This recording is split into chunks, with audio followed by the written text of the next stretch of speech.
Hey, you guys. Paul Lutheran here, your ordinary Lutheran North Country guy, and we are here to get wisdom, eh?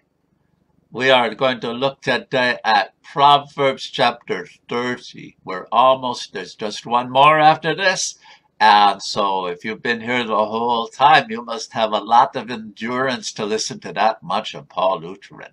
But I'm glad you're here. You might have noticed that I'm wearing a different hat today.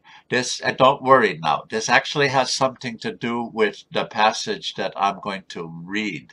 I don't really know how this hat got past the censors, but I have it now, so I'm going to wear it because I'm going to read a passage that mentions a rooster. And that's what they mean. You know, I think somebody told me that this is the team that has the Fighting Gamecocks as their mascot, something like that. Anyway, we're going to look at one of the times in Proverbs when it lists some things, one number and then another, but that's a literary device. This time it's 3 and then 4. And I think what we're supposed to do is look at these things and say, so how are we supposed to compare these? How are we supposed to think about this? So here it is, Proverbs 30, beginning with verse 29. There are 3 things which are stately in their stride, 4 which are stately as they move. The lion mighty among beasts, which will not turn tail for anyone. The strutting cock, the he-goat, and the king striding before his people. So the lion, the strutting cock, and the billie-goat. And then the king striding before his people. Or I have a modern version, okay? The politician walking in front of his retinue. Okay?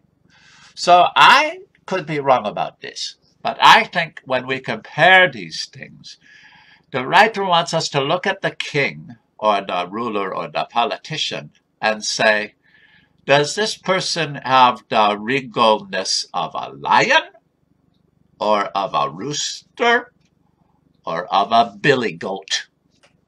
Eh? So you look and you see how much character and depth and courage and strength is there.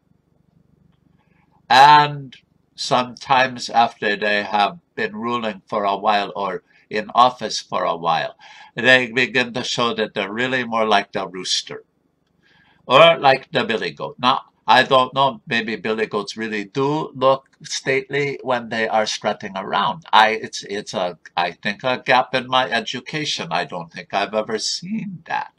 But I bet that the lion is not very impressed, except if he's thinking maybe it would be a good supper.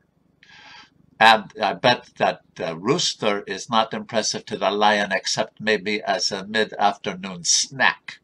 So when we look at the leader, we can make the comparison. Which one is he or she like? So that's the way I see it, at least for this one. There's some other comparison passages like that, but this is the one I thought I would talk about today. So tomorrow we get Proverbs 31, the one that intimidates so many women. And I hope that you are with me for that one too. Okay, get wisdom, eh? Goodbye.